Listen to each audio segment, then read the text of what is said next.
महत्त्वाचे पॉईंट्स काय लक्षात आलेत गेल्या वेळेला आपण जे सांगितलं. अनंत चैतन्य स्वरूप हे परमतत्व आहे, परमात्मा असं जे आपण म्हणतो ना, की जे अनंत चैतन्य स्वरूपच आहे आणि ते जे आहे तेच सर्व रूपारूपाने प्रगट आहे. पण कालचे जे पॉईंट्स आपण लक्षात घेतले त्याच्यात थोडं सार आपण परत मागे घेऊया, म्हणजे आपल्या लक्षात येईल की हे जे चैतन्य अनंत चैतन्य स्वरूपच आहे तेच सर्व रूपारूपाने प्रगट आहे.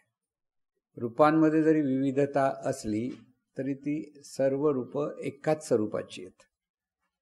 दुसरी गोष्ट, प्रत्येक रूपामध्ये जाणीव रूपाने तेच तत्व कार्यरत आहे. शरीर सुद्धा चैतन्य स्वरूप आहे, जाणीव सुद्धा चैतन्य स्वरूप आहे, पण शरीर हे विशिष्ट नियमाने कार्यरत आहे. त्याच्या त्या नियमाने ते कार्य करतं, म्हणजे ते साधन आहे. आणि ह्या शरीरातच ही जाणीव, ते मुळात जे चैतन्य स्वरूप आहे तेच जाणीव रूपाने कार्यरत आहे. हे याचं सार आहे. त्यामुळे पाहायचं कसं की प्रत्येक रूप हे चैतन्य स्वरूपाचंच रूप आहे. आवड आणि नावड हा प्रश्नच येत नाही तिथे.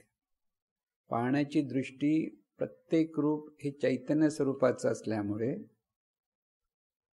त्या रूपाबद्दल दुजाभाव असता कामा नये.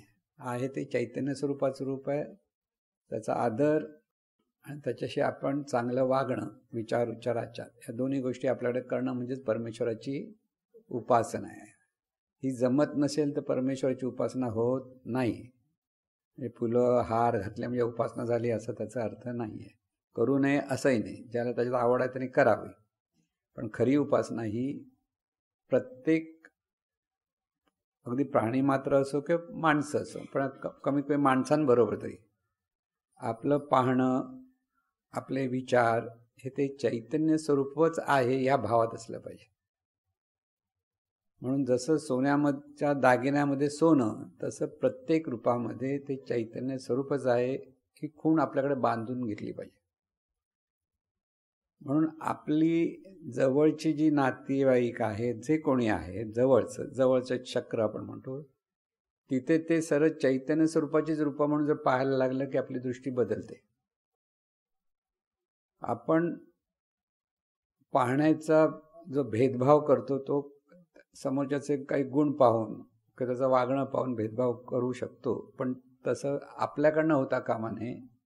आपल्याकडनं त्याचं भलंच व्हावं हाच एकच विचार असला पाहिजे. आणि ही सुद्धा परमेश्वराची उपासना आहे. म्हणून कोणाही बद्दल आपल्या मनामध्ये अनिष्ट चिंतन नको, एवढं सगळं त्या मागच्या प्रकरणातून आपण सार काढला. आता पुढे आपण जाणार आहोत जरासं मागे जाऊन. म्हणून ते ज्ञानदृष्टीने पाहावे, पाहोनी तेथेची राहावे, निज ध्यासे तद्रूप व्हावे, संग त्यागे.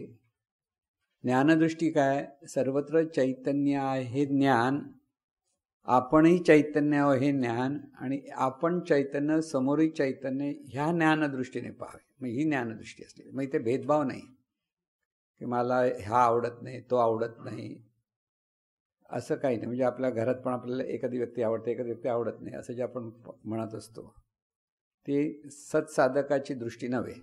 सत्साधकाची दृष्टी सर्वत्र चैतन्यच आहे हा भाव असला पाहिजे. म्हणजे इथे जीवनाचा विकास आहे. जेवढा भेदभाव आपण करतो तेवढं जीवनाची अधोगती आहे, लक्षात ठेवा. सत्साधकाला जीवनाचा विकास व्हायला हवा असेल तर त्यांनी ही ज्ञानदृष्टी दृढ करली पाहिजे. सर्व चैतन्य स्वरूपाची रूप आहेत, जरी कळलं नाही तरी ती रूपच आहेत. प्रत्येकाला कळत नाही. आता सोन्याच्या अलंकारामध्ये किती तोळे सोनं आहे का कधी कळत नाही. कोणी सांगलं नाही ह्याच्यात पितळ जास्त भरलं आहे, तर तांब लाल लाल दिसत, तांब भरपूर आहे, मग आपण लगेच सोन्याकडे धावतो, रे बाबा तू काय केलंस असं म्हणतो ना. तसं हे कळलं नाही तरी प्रत्येक ठिकाणी चैतन्य स्वरूप आहे एवढी जरी श्रद्धा ठेवली आणि त्या श्रद्धेतून जर पाहायला लागलं तर ती ज्ञानदृष्टी. म्हणून ते ज्ञानदृष्टीने पाहावे, ते पाहोनी ते राहावे. पाहिल्यानंतर समोर वेगळं वेगळं दिसलं तर मग आपली बुद्धी बदलते. अरे हे कसलं आहे, ही कसली ईश्वरी शक्ती आहे असं काय येतं मनात ना. कोणतरी आरडाओरडा करतो, त्यामुळे हा कसला ईश्वरी शक्ती आहे असं वाटतं आपल्याला. पण तिथे पाहोनी तेथेची स्थिर राहावे. तिथे तुम्ही त्याच्या त्या कर्माप्रमाणे आपल्या मनामध्ये बदल घडवता कामा नाही. निज ध्यास तद्रूप व्हावे, आहे ते चैतन्य स्वरूप हाच ध्यास, आणि त्या ध्यासाशी तद्रूप व्हावे. संग त्यागे म्हणजे मी अमुक तमुक आहे हा बोधच आपण विसरलेलो आहे. आपण फक्त ही जाणीव आहे, आणि ही जाणीव सद्गुरूची म्हणा की चैतन्य स्वरूपाची, दोन गोष्टी आहेत की इथे आधार सद्गुरूंचा असायला हवा. कारण बऱ्याच वेळेला ही ज्ञानदृष्टी बदलू शकते म्हणजे समोर वातावरण किंवा परिस्थिती किंवा मनासारखं नाही घडलं की आपली मनोवृत्ती बदलते पटकन. तिथे सद्गुरू स्मरणातून बाबा हे चैतन्य स्वरूपच आहे स्वतःला सांगत राहणं, आणि आपल्या ज्ञानदृष्टीमध्ये दोष येता कामा नाही. जिथे ज्ञानदृष्टीत दोष आले तर ते फुकट गेलं सगळं. म्हणून हे निज ध्यासे तद्रूप व्हावे. निज ध्यास म्हणजे स्वरूप ध्यास, स्वरूपच आहे किंवा चैतन्य स्वरूपच आहे किंवा सद्गुरू स्वरूपच आहे किंवा सद्गुरूची आपण आहोत, हाही निज ध्यास, तोही स्वरूपाशीच एकरूपता आहे. तद्रूप व्हावे. संग त्यागे म्हणजे मी अमुक तमुक हा भाग नाही. आपल्या अंगाने समोरच्याला तुम्हाला तो नावाने हाक मारला तर ओ म्हणा, नाही तर मी नाही, मला कोण हाक मारतं, मी जाणी आहे म्हटलं तर, नाव नाही म्हटलं तर असं होणार नाही. ते नावाला ओ म्हणायला हरकत नाही, पण मनात म्हणा कोण आहे, जाणीव आहे. कळलं ना? म्हणून प्रपंच हा कुठे करायचा?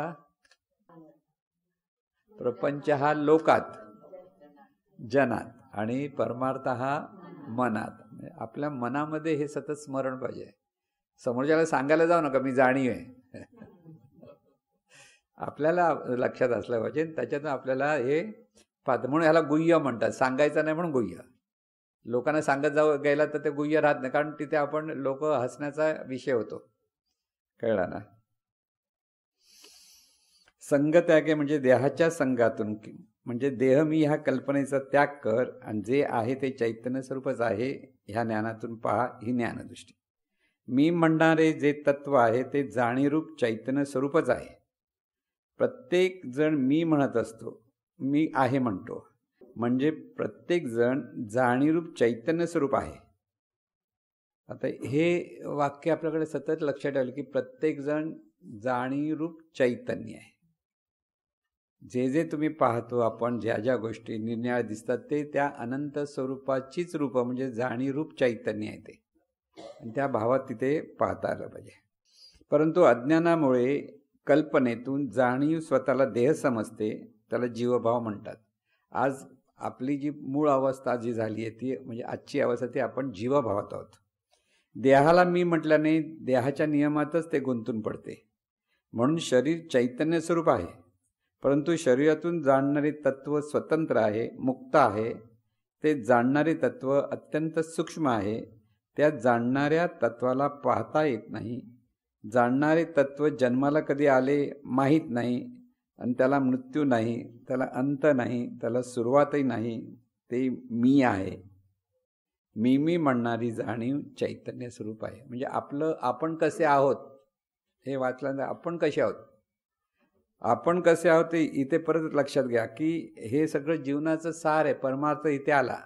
आपल्या स्वतःकडे आपण कोण आहोत ही ओळख आपल्या प्रत्येकाला पुन्हा पुन्हा करून, म्हणून प्रॅक्टिकली लक्षात घ्या. नुसतं वाचल्यानं सोडलं तर नाही जमणार.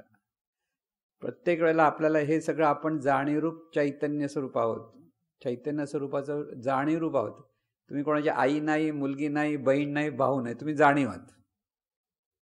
हे जर लक्षात आलं की नात्यामध्ये गुंतणार नाहीत, नात्याशी चांगला संबंध ठेवता येतो. नात्यामध्ये गुंतलात तर अधिकार गाजवायला जातात किंवा अधिकार घेऊन बसतात. कोणाकडे आपण जबरदस्ती आई म्हटलं की मी ओरडलंच पाहिजे असं आईला वाटतं ना, मुलांना किंवा वडिलांना, कारण ते नात्याची एक सत्ता आपण हातात धरायला बघतो. आपण जाणीवरूप आहोत. सर्वांच्या भल्यासाठी आपण कर्तव्य करत राहायचं, म्हणजे त्यांना मुलांना सोडायचं भेटायचं काही नाही आहे. त्यांच्यासाठी सगळं करा, प्रेमाने करा, पण त्यांच्याकडे अपेक्षा धरू नका. आम्ही एवढं करतो, हे काय बघतात का आम्हाला, असं म्हणतात ना बऱ्याच वेळेला. तसंही नाही. तुमच्याकडनं तुम्ही अगदी निरपेक्षपणे कार्य करत राहावं. समोरच्याने दिलं तर नको पण म्हणू नका आणि नाही दिलं पण दुःखही करू नका. प्रत्येकजण तुमच्याकडे कृतज्ञ राहीलच असं नाही. आणि मग कृतज्ञ बघा, ह्यांची कृतज्ञ म्हणजे आपली अपेक्षा आहे ना त्याने असं बोलावं म्हणून. नाही बोलले तर नाही बोलले, चांगलं बोलले चांगलं बोलले. तिथे जर आपण त्या भावनेतून पाहायला लागलो, म्हणजे आपण एखाद्याला मदत केली चांगली आणि तो विसरून गेला, कारण तो माणूस विसरतो. वाईट गोष्ट विसरत नाही, चांगली गोष्ट लवकर विसरतो.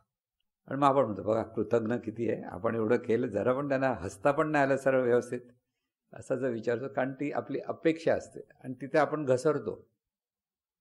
आपल्या मनामध्ये जो विचार येतो तिथे आपली घसरण झालेली आहे. म्हणून अपेक्षा म्हणण्यापेक्षा आग्रह नसावा. म्हणून घरी पण तुम्ही आग्रह केला तर कोणाचा आवडत नाही. चांगल्या गोष्टीसाठी आग्रह केला तरी आवडत नाही. कळलं ना. म्हणून शक्यतो आता चांगल्या गोष्टीचा मुलांसाठी आग्रह केला पाहिजे. नाही तुम्ही आता आग्रह करायचा नाही, त्यांना काय करायचं करू द्या असं नाही. मुलांसाठी आग्रह करा. पण जी मोठी मंडळी जात ती का मुलं नसतात, ते आपल्या विचाराने ऐकणार. सांगायचं काम केलं, नंतर विचार करायचा नाही, बा तू काय करतोस, सांगितलं ऐकलंस तर बरं आहे, ना तर तुझं जीवन तुझ्याकडे. हा जो भाग आहे. म्हणून आपण सर्व जाणीवरूप आहोत. स्वतःला नेहमी उठल्या उठल्या लक्षात कोण आहेस, जाणीव आहेस. कळलं. आणि ह्या सगळ्या जाणीवा आहेत ते एकाच चैतन्य स्वरूपाच्या आहेत. ते स्वतःला विचारातून सांगत राहणं. कारण हा विचार इतका पक्का झाला पाहिजे की कधी जाग आली तरी जाणीवच उठली हे कळलं पाहिजे. नेणीतून जाणीव रूपाने ती जागी झालते, जाणायला लागते, तेव्हा आपण म्हणतो जागी झाली. नेणी होत असते तेव्हा ती झोपली म्हणतो. असं आहे ना. त्यामुळे जाणीवच आहे हा, हे सुद्धा नामस्मरण आहे. तिथे विठ्ठल म्हटलं पाहिजे की राम म्हटलं असं काही नाही आहे. आपण जे आहोत ती जाणीव आहे, हे पुन्हा पुन्हा पुन्हा पुन्हा आपल्या स्वतःला सांगत राहायचं आहे. म्हणजे जाणीव आहे हे सुद्धा नामस्मरण आहे. कारण तिथे जाणीव हे आपल्याला कळतं. विठ्ठल आहे म्हटलं तर पटकन कळतंच असं नाही. विठ्ठल म्हणजे जाणीवेला नाव दिलेलं विठ्ठल आहे असं म्हणतो तेव्हा कुठे ते थोडंसं आठवतं. पण विठ्ठल म्हटलं ते परत कुठचा आठवतोय, तो पंढरपूर आठवतो पटकन. कारण ती अंतर्मनात भरलेली आहे. पण तिथे विठ्ठल म्हणू नये असंही भाग नाही. पण जाणीवेलाच विठ्ठल म्हणायचं, ह्या भावामध्ये विठ्ठल विठ्ठल म्हटलं तर हळूहळू कळेल. नाहीतर नेहमीच पद्धतीने आपण विठ्ठल म्हटलं तर का आठवतो, कटेवर हात ठेवून बसलाय तो पंढरपूरचा. पण तो काही विठ्ठल नाही. आपल्याला म्हणायचं आहे आपल्या ठिकाणी ही जी जाणीव आहे या जाणीवेने जाणायचं आहे. म्हणून आपण प्रत्येक जण जाणीव आहोत हे इतकं घट्ट राहा. सगळीकडे पाहताना सगळी रूपं म्हणजे जाणीवच विविध रूपाने प्रगट आहे. एकच स्वरूप विविध जाणीव रूपाने प्रगट आहे. हे जीवनाचं रहस्य आहे. हे असं गुह्य म्हणतात म्हणजे रहस्य. आणि मग हे गुह्य कळलं पाहिजे. नाही कळलं तर माणूस कधीच ज्ञान प्राप्त होणार नाही. सांगून सुद्धा ते लक्षात येत नाही, म्हणून त्याला गुह्य म्हणतात. आपल्याला तसं आचरण करता येत नाही म्हणून ते गुह्य आहे आपल्यासाठी. पण संतांना ते कळलं, मग त्यांच्यासाठी ते प्रगट गुह्य बोले असं झालं. कळलं ना. म्हणून आपल्याकडे ही प्राथमिकच अवस्था आहे. प्रत लक्षात ठेवायचं. ह्याचं सार काय, आपण जाणीव आहोत आणि जाणीव रूपाने आपलं जीवन चाललेलं आहे. आपण त्या जाणीव रूपावर मग वरती बरेच भ्रमाचे भोपळे गुंडाळले, कपडे गुंडाळले. तसे नाव आलं, जात आली, धर्म आला, नातेवाईक आले, सगळं जे आलं ते ह्या मूळ जाणीवेवर गुंडाळलेली सगळी कपडे आहेत. ते सगळे कपडे काढता आले पाहिजेत. महाकुंभामध्ये एकदा असं एकाने सांगितलं, संन्यास घ्यायचा म्हणजे ते घरदार सोडतात, म्हणजे घरच्या लोकांना सोडतात. त्यांच्या पद्धतीने ते कसे सोडतात ते सांगत होते की आधी नातेवाईकांना सोडलं, घरदार सोडलं, मग घरदार सोडल्यानंतर मग कपडे सोडतात. कपडे सोडल्यानंतर नंतर मग श्वास सोडायचा प्रयत्न करतात. अशी त्यांची पद्धत आहे असं त्याने म्हटलं. असं काही सोडायची आवश्यकता नसते. मनाने आपण जाणीव म्हटलं की या सगळ्या गोष्टी सुटल्या. लक्षात घ्या, प्रत्यक्ष सोडायचं नसतं, प्रत्यक्ष आहे तिथेच राहायचं. म्हणून प्रपंच सोडून जातात म्हणजे काय, ती त्यांची कल्पना आहे. तिथे जातात आणि आखाड्यामध्ये जाऊन बसतात, तोही प्रपंचच आहे त्यांचा. तिथे पण सेवा विवाह करावी लागते ना, गपचूप बसू शकत नाही ना. आखाडा म्हटलं की कोणी त्यांचे पण गुरु असतात, मग त्यांची सेवा करा, आखाड्याची कामं करा. हा प्रपंच येतोच तिथे, जातो कुठे प्रपंच? कारण देह आहे तोपर्यंत प्रपंच कधी सुटत नाही. पण जिथे आहे तिथे सुखाने राहणार. घरी असल्या 2 वेळा चांगलं जेवण तरी मिळतं. कळलं की नाही? म्हणून इथे संन्यास बिन्यास ह्या गोष्टी जीवनविद्येला सद्गुरूंना आपल्या मान्यच नव्हत्या. सद्गुरू नेहमी सांगायचे हे पलायनवादी लोक आहेत. स्पष्ट बोलत नव्हते, पण अशा खाजगीत नेहमी बोलायचे की पलायनवादी, तोंडवाज. म्हणजे प्रपंच सुटत नाही. प्रपंच म्हणजे शरीरासाठी जे करायचं आहे ते सुटणार नाही, पण प्रपंचातली आसक्ती कमी करणं म्हणजे प्रपंच सुटणं. आसक्ती म्हणजे माझं जे मला वाटतं प्रत्येकाला, की माझं मुलं, माझी बायको, माझे वडील, माझी आई, माझी भावंड, ह्याच्यात जे आपण इतके आसक्त होतो की त्याच्यातून आपण सगळ्यांशी भेदभाव करायला लागतो आणि ह्या भेदभावातून परत आपलं घसरण होते. म्हणून आसक्ती नको. आहे मी काय सकाळी सांगितलं ते आपलं प्रारब्ध आहे. हे सगळ्यात परफेक्ट आहे. हे प्रारब्ध शुभ असेल अशुभ असेल ते आपल्याच कर्माचं फळ आहे. म्हणजे दुसऱ्याला दोष द्यायला नको. प्रारब्ध म्हणजे काय? आपल्या कर्माचं फळ. जे आपल्या जवळ आहे ते आपले शुभ पण आहे अशुभ आहे, पण आपल्याला त्याला शुभ करायची प्रयत्न करायचा आहे. नावं कोणाला ठेवायची नाहीत. आपण आपल्या बाजूने कसं ते शुभ होईल हे पहा. समोरचा असा वागतो म्हणून मी दुःखी आहे, नाही, हे तुझं प्रारब्ध आहे. तुला तू चांगलं वागून ते अशुभ प्रारब्धाचं शुभ प्रारब्ध रूपांतर करण्याची कला तुझ्याकडे आहे. परमेश्वर दिलेलं आहे, सांगितलं आहे काय करायचं आहे. तिथे एकदा लक्षात आलं की तिथे आनंदाने राहता येतं. असो, म्हणून देहाला मी म्हटल्यानंतर देहाच्या नियमातच ते गुंतून पडतात. म्हणून शरीर चैतन्य स्वरूप आहे, परंतु त्या शरीरातून जाणणारे तत्व स्वतंत्र आहे, मुक्त आहे. ते जाणणारे तत्व अत्यंत सूक्ष्म. म्हणून आपण प्रत्येकजण मुक्त आहोत जाणीव रूपाने. जाणीव रूपाने तुम्ही अत्यंत मुक्त आहात. पण मी अमुक म्हणून तुम्ही स्वतःला बंधनात टाकलेलं आहे. लक्षात घ्या की म्हणजे ही जाणीव आहे म्हणजे नेमकं काय? नुसती जाणीव आहे मी म्हणून नाही उपयोग. तुम्ही मुक्त आहात, कसल्याही बंधनात नाही. मग बंधनं कोणी घातली? आपणच आपल्याला घातली आहेत बंधनं सगळे. तुम्ही मुक्तपणे सगळ्यांची हसून खेळून आनंदाने राहायला काही हरकत नाही. म्हणून परमार्थ म्हणजे गंभीर चेहरा करणं म्हणजे परमार्थ नव्हे, पण मनात गांभीर्य मात्र असलं पाहिजे. गांभीर्य म्हणजे चैतन्य स्वरूपच आहे, हे गांभीर्य आहे. ही उथळ वस्तू नाहीये. लक्षात घ्या, ही उथळ नाहीये. आनंदाने राहायचं, पण आतमधला गाभा मात्र तिथे गांभीर्यपूर्वक तिथे धरून राहिलं पाहिजे. तिथे वरवर धरून होणार नाही. तू जाणीवाचं इथे गांभीर्यपूर्वक पकडता आलं पाहिजे. पण चेहरा गंभीर असता कामा नाही. तिथे अगदी हसत खेळत आनंदाचा चेहरा असला पाहिजे. ते जाणणारे तत्व अत्यंत सूक्ष्म आहे. ह्या जाणणाऱ्या तत्वाला पाहता येत नाही. जाणणारे तत्व जन्माला येत नाही, म्हणून त्याला जन्म नाही, मृत्यू नाही, हे सगळं लक्षात ठेवायचं आहे. म्हणून आपल्याला जन्म पण नाही आणि मृत्यू नाही. 100% लक्षात ठेव. अरे असेल की नसेल असं नको विचार कर. समोरचा गेला, तो कोण गेला? देह गेला. देह बाजूला झाला, दुसरा देह. म्हणून जिथे मरण आहे तिथे जन्म आहे. लक्षात, लगेच कुठेतरी पेढे वाटत असेल, हा इथे गेला आणि तो दुसरीकडे पेढे वाटतायत, इथे रडतायत तिथे हसतायत. हे जर आपल्या 100% लक्षात येतं तर जन्म आणि मृत्यू शुभ नाही ना अशुभ नाही. ही व्यवस्था आहे जीवनाची, जीवनचक्राची व्यवस्था आहे. मृत्यूला लगे लोक बरं अपवित्र म्हणतात.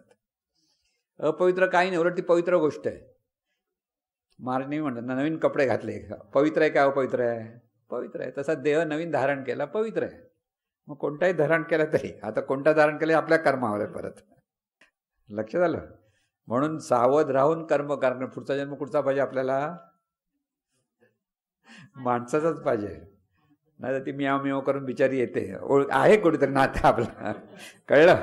प्रेमाने आपण डोक्यानं हात बीत फिरवतो, बरं आहे तिला वाटतं, पण काहीतरी कर्म राहिलंय तिथे, कळलं? आपल्या बाबतीत तसं होता कामा नाही. इथे सावध राहा. इथे तुम्हाला जर पुढचा जन्म मनुष्याचाच पाहिजे तर काय केलं पाहिजे? सत्कर्म करा. मी नेमकं काय करणार? माणसाने माणसाला वागायचं म्हणजे नेमकं काय करायचं?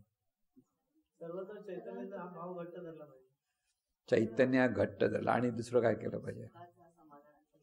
सुखा समाधान, सर्वांच्या भल्याचं. आणि काय केलं पाहिजे? कोण बोललं? बघा, मांजर पण सुखसमाधान राहते, आहे ना. ती सुखसमाधान अगदी सरळ आयतं खायला मिळतंय, मस्त की मिया मिया करून तुमच्या अंगाला घासून जाते. जर प्रेमान तुम्ही बघितलं, एकदम सुखात आहे हो. आपल्यापेक्षा ती सुखात आहे. काहीच करावं लागत नाही, पण मस्त आहे. म्हणून नुसतं शांती सुख समाधानाचा विचार आहे, असायलाच पाहिजे, पण त्याबरोबर सद्गुरु स्मरण पाहिजे. एकच मार्ग आहे, सद्गुरु स्मरणात राहिलं की दुसरा जन्म इथे सद्गुरु शरण. म्हणून सद्गुरु भक्ती का महत्वाची? पुढचा जन्म जर तुम्हाला मनुष्याचाच हवा तर सद्गुरूंचं शेवटच्या क्षणी सुद्धा स्मरण असलं पाहिजे. शेवटचा श्वास सुटताना पण सद्गुरूंचं स्मरण यासाठी केला 8 तास. आता आपला प्रत्येक क्षण शेवटचा क्षण नाही, प्रत्येक क्षण आपल्याला हे करायचं. म्हणून साधना ही स्मरणासाठी आहे. जेव्हा आपण साधना करतो हे अखंड स्मरण होण्यासाठी. म्हणून जो शिष्य सद्गुरूंवर, सद्गुरू कधी रागावतील, सद्गुरू काही बोलतील तरी शिष्याला त्याचं वाईट कधीच वाटत नाही, तर तो खरा शरणागत. आता आपल्या जीवनातली अनेक चांगली चांगली मंडळी दूर गेली का? कारण सद्गुरूंचं काही वागणं किंवा काही बोलणं त्यांना आवडलं नाही म्हणून गेली. चांगली होती मंडळी, पण शरणागती नव्हती. लक्षात आहे? मी शेवटचं जे स्मरण आहे ते फार महत्वाचं आहे. म्हणून ते बेलसरे भाऊंच्या मिसेस पत्नी होत्या, त्यांनी शेवटी श्वास सोडला. कसा सोडला? महाराज हाक मारला आणि श्वास सुटला. म्हणजे किती स्मरण होतं त्यांना. शेवटच्या क्षणी ते स्मरण होतं. दिवस म्हणजे नेहमी होतं म्हणून शेवटच्या क्षणी आलं. महाराज काय म्हणतात, रोज जो दारू पिईल तो का मरताना ताक मागणार? तो दारूच मागणार. कळलं ना? म्हणून इथे स्मरण किती महत्वाचं आहे की क्षणोक्षणी स्मरण झालं तर शेवटचा क्षण मुक्त होईल, नाही तर तो होणार नाही. म्हणून दिवसभरात किती वेळा स्मरण असायला पाहिजे? अखंड स्मरण असलं पाहिजे. त्याला शेवटचं स्मरण सद्गुरू स्मरणात होतं. हा बोध आहे. म्हणजे इथे युक्ती सांगितली. म्हणजे आपल्याला जर हवा असेल तर आपलं सुख शांती समाधान मिळतं, सगळीकडे मिळेल. मिनिस्टरचे कुत्रे असतात मस्त की एअर कंडिशनरमध्ये ठेवतात, माणसं सेवा करतात, त्या कुत्र्याची पण सेवा करतात. बंगल्यावरती गेलात ना, चांगले मोठे मोठे कुत्रे असतात, त्यांना गरम नाही पण त्यांना एअर कंडिशन रूम दिलेला असतो, त्यांची सेवा करायला 2 माणसं असतात, सगळे सोयी असतात. ते पण पुण्यवंत आहे, फुकट नाही आले त्यांना. ते त्यांनी पण चांगला विचार केलेला असेल, पण मनुष्य देह नाही मिळाला. तिथे काय ते थोडंसं कमी झालं स्मरण. समजलं? असो, मी म्हणणारी जाणीव चैतन्य स्वरूप आहे. ही जाणीव सर्वत्र पाहते, पण पाहताना तिची दृष्टी देहभावातून रूपामध्ये गुंतल्यामुळे तुझे माझे सर्व चालू होते. पण ही सर्व रूपे चैतन्य स्वरूपच आहे हे पाहिल्यास ती सर्व एकत्वाने दिसायला लागतात. म्हणजे सर्वत्र चैतन्य स्वरूपाचं म्हटलं की एकत्व पाहता येतं. एकच नाही, एकत्व. परत लक्षात ठेवायचं, एकच आणि एकत्वामध्ये खूप फरक आहे. आपण सर्व एकच आहोत म्हटलं की गोंधळ होतो, पण आपल्या सर्वांमध्ये एकत्व आहे. एकत्व काय? आपण सगळे चैतन्य स्वरूपच आहोत, हे एकत्व आहे. चैतन्य स्वरूपाच्या ह्या विविध जाणीवा आहेत, म्हणून प्रत्येकाकडे विविधता आहे. प्रत्येकाचा स्वभाव वेगळा, प्रत्येकाचं बोलणं वेगळं, चालणं वेगळं. हे सगळं जे विविधता आहे हा चैतन्य स्वरूपाचं निर्मितीचा एक स्वभाव आहे. एक व्यक्ती दुसऱ्या व्यक्ती सारखी 100% असूच शकत नाही, कधीच असणार नाही, कारण तिथे विविधता ही असते. म्हणून आपण सर्व चैतन्य स्वरूपात म्हटलं की आपण एकत्वाने पाहतो. एकत्व पाहिलं म्हणजे जसं एकत्व म्हणजे काय परत सांगतो तुम्हाला. आपण सगळे मराठी आहोत हे आपलं एकत्व आहे. आपण जेव्हा कुठे केरळमध्ये जा, सगळेजण ते बोलतं, आपल्याला काय कळत नाही. अशा वेळेला एखादा माणूस मराठी बोलताना ऐकलं की आपण एवढा खुश, अरे मराठी आहे चला, म्हणजे एकत्व आहे. मराठी या भावनेतून एकत्वाचं. मग मराठी भाषा लगेच आपण मुंबईत भेटला तर विचारायला पण नाही जाणार कोण आहेस तू म्हणून, पण तिथे गेल्यावर आपण लगेच कुठून आले तुम्ही, कसे आले, कारण मराठी आहे हा आपलेपणा येतो आणि एकत्व येतं. तसं चैतन्य स्वरूपच आहे, इथे आपलेपणा असतो आणि इथे एकत्व असलं पाहिजे. लक्षात घ्या, म्हणजे अर्थ समजून घ्या प्रत्येक गोष्टीचा. म्हणून तिथे एकत्वाने पाहता येतं, दिसायला लागतं, आणि तिथे समत्वाने पाहता येतं. जेव्हा एकत्वाने पाहतो तेव्हा समत्वाने करतो. जिथे एकत्व नसेल तर समत्वाने पाहणार नाही. लक्षात? हा समत्वाने पाहण्याचा जो बोध आहे तो समजेपर्यंत सर्वत्र दुजेपणा आहे. हे एकत्वपणे जोपर्यंत आपलं पाहता येत नाही तोपर्यंत आपल्याला सगळे वेगळे वेगळे दिसतात म्हणजे दिसून देत वेगळे, पण सगळे एकाच चैतन्य स्वरूपाचे रूप आहे हा भाव आपल्याला सतत असतो. जिथे चैतन्य स्वरूप भाव होतात सगळे आपलेच वाटतात. जेव्हा चैतन्य स्वरूप नसेल लक्षात तर हा वेगळा तो वेगळा तो वेगळा असं वाटतं. लक्षात आलं? आपले कुठे कुठे वाटलं पाहिजे, मांजर पण आपलीच वाटली पाहिजे. तुम्ही मांजरीकडे पण प्रेमाने पाहिलं तर आपली वाटेल, नाही तर काय हे चालते असं म्हटलं तर नाही होणार. लक्षात आलं? म्हणजे हा आपलेपणा चैतन्य भावातून निर्माण होतो, सहज होणार नाही. हे समजेपण दुजेपणा आहे, परकेपणा आहे. मी चैतन्य स्वरूप आहे, एकच सत्य आहे, बाकीच्या सर्व कल्पना आहेत. जाणीवेचा अभ्यास करायताना हे विचार आपल्याला स्वतःला पुन्हा पुन्हा सांगायचे. हे पान मुद्दाम पुन्हा पुन्हा वाचायचं की जाणीव आहे म्हणजे काय, की सगळे चैतन्य स्वरूपाची रूप आहेत म्हणून तिथे एकत्वाने पाहता आलं पाहिजे. आणि तिथे इतका दृढ निश्चय झाला की एक सत्य आहे. सत्य काय? सर्व जाणीवेची रूप आहेत, सर्व चैतन्य स्वरूपाची रूप आहेत, हे एकच सत्य आहे, बाकीच्या सर्व कल्पना आहेत. बरोबर ना? तो गुजराती मी मराठी, आता इथे वर्णन केलं, मी गुजराती आहे, मी मारवाडी आहे, मी मराठी आहे, हे भाषेवर ठरतं, पण सर्व एकाच चैतन्य स्वरूपाची रूपं आहेत. आपण भेद घालतो, भिंती पाडतो आणि ह्या भेदातून आपण मतभेद तयार करतो. पती पत्नी, आई मूल, मुलगा मुलगी, हे जे भेद आहेत ते रूपाच्या अपेक्षेत आहेत. म्हणजे रूपाच्या अपेक्षेत ओके, शरीराच्या अपेक्षेत मुलगा आहे, मुलगी आहे, आई आहे, बरोबर आहे. ते रूपाच्या अपेक्षेत काही नियम आहेत, ते नियम मात्र आपण सांभाळले पाहिजेत. आई आहे तर मुलाने आईचा मान द्यायला पाहिजे, की आईने मुलावर प्रेम केलं पाहिजे, हा नियम आहे, ते कर्तव्य आहे, ते सांभाळलंच पाहिजे. ते सांभाळायचं असं नाही जाणीव आता मी नाही सांभाळणार असं काही नाही, ते सगळं आहे. पण ही सर्व रूपे चैतन्य स्वरूपाचीच आहे. मग कोण श्रेष्ठ आणि कोण कनिष्ठ, पुरुष श्रेष्ठ की स्त्री श्रेष्ठ? दोघंही चैतन्य स्वरूपच आहे. दोघांचे देह लयाला जातात तेव्हा ते पंचमहातत्वातच विलीन होतात, कारण ते पंचमहातत्वातून निर्माण झाले आहेत. त्यांच्यामध्ये असणारे जाणणारे तत्व ते कुठे जाणार? ते चैतन्य स्वरूपातच जाणार. म्हणजे गेल्यानंतर कुठे गेला? चैतन्य स्वरूपातच गेला. ते कसं ते लक्षात घ्या बघा. जेथून जे निर्माण होते तेथेच ते जाते. अनेक आकाराचे हवेने भरलेले फुगे आहेत, ते फोडले तर काय होईल? हवा हवेमध्ये जाईल, फुग्याचे वरचे आवरण कालांतराने पृथ्वी तत्वात मिळेल, मग ते पृथ्वी तत्व आहे म्हणून त्याच्यात मिसळतं. हे जसं सत्य आहे तसं हा देह कुठे जाणार? पंचमहातत्वात विलीन होणार. म्हणून देह आपला नाही आहे.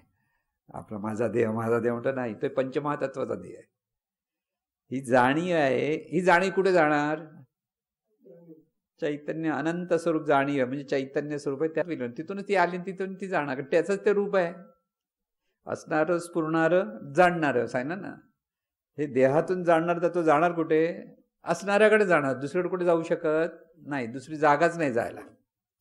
तिथून परत ते रूपाने परत प्रकट होणार. मग ते गेल्यानंतर म्हणून असं म्हणतात, म्हणजे असं खरं खोटं माहित नाही, 12व-13व का करायचं? म्हणजे लोक करतात म्हणून म्हणतो 12व-13व करतो. त्यांचं असं म्हणणं 12-13 दिवस तो आत्मा फिरत असतो इथे. आत्मा विकार काय फिरत नसतो, तो अनंतात विलीन झालेला असतो. तिथून परत त्याच्या संस्काराप्रमाणे तो दुसरा जन्म होतो. जसं आपण इथं मोबाईलवर बोलतो, मोबाईलचा आवाज जातो कुठे? दुसऱ्या मोबाईलवर डायरेक्ट जातो का? ह्या मोबाईलवर तो सॅटेलाईटला जातो, सॅटेलाईटवर परत प्रक्षेपण होते, बरोबर ॲक्युरेट त्याच ठिकाणी येतो. हे जितका नियम आहे, हा नियम आहे, आपल्याला माहीत नव्हतं, त्यांनी शोधला वैज्ञानिकांनी. आपण 4 जण जर मोबाईलवर बोलत असू तर प्रत्येकाचा आवाज मिक्स होत नाही, नाही तर असं मोठ्याने बोलताना सगळे 4 जण बसले एकमेकाला ऐकू पण येत नाही. पण हे कसं होतं? हा नियम त्यांनी, ध्वनी सुद्धा एका बरोबर चॅनलमध्ये जातो. आता वायर नाही, काही नाही, वायरलेस आहे, तरी पण तो तिकडनं सॅटेलाइट कुठे आहे? वरती. इथून तिथपर्यंत जातो कसा आणि तिथून परत येतो कसा? हा नियम आहे. हा जसा नियम आहे तसं ह्या चैतन्य शक्तीच्या देहाच्या अपेक्षेत नियम आहेत आणि जाणीवेच्या अपेक्षेत काही नियम आहेत. नाही नियम असं नाही, पण जाणीव मुक्त आहे सगळ्या गोष्टी. म्हणून इथे आपण परत चैतन्य स्वरूपातच जातो आणि परत तिथून देवरूपाने परत प्रकट होतो. लक्षात घ्या. कारण देहापासून ही जाणीव सुटली तर चैतन्याशिवाय दुसरं काहीच नाही तिला. सर्वत्र चैतन्य आहे. इथे आत्ताही हे चैतन्य आहे, ते नेणीव स्वरूप आहे.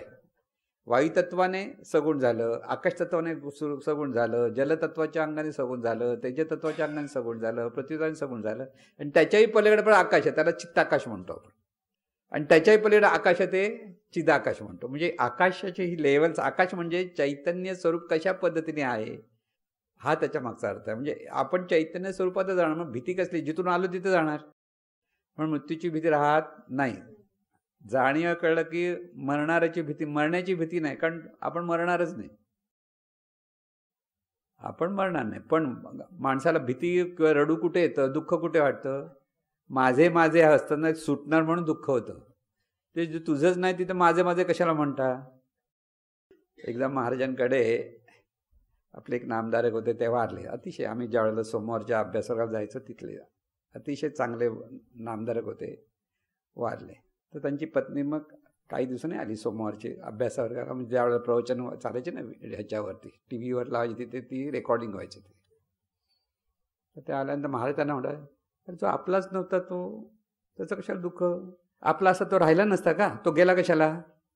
मला पण आश्चर्य वाटलं, अरे असे काय बोलतात. ऐकलं म्हणून मी सांगतो. पण त्यांचं म्हणणं बरोबर. आपला आपला म्हणून चिटकून बसतो म्हणून दुःखी होतेस. ते चैतन्य स्वरूप जाणीव आहे, तू चैतन्य जाणीव आहे, हे सगळं एका चैतन्य स्वरूपाचं आहे. हे लक्षात आलं की बा जाईल, दुसरा जन्म सुखाचा व्हावा, संपलं. कळलं की नाही? म्हणून मृत्यू हे वाईट नाही आहे. मृत्यू म्हणजे दुसरा जन्म, हे पहिलं लक्षात ठेवलं की आपल्याला कळेल की हा जन्म आपण वेळोवेळी घेणार आहोत. काही लोकांचं तत्वज्ञानाच्या प्रमाणे ज्याची जाणीव अत्यंत शुद्ध होते, तो दुसरा जन्म आपोआप येत नाही त्याला.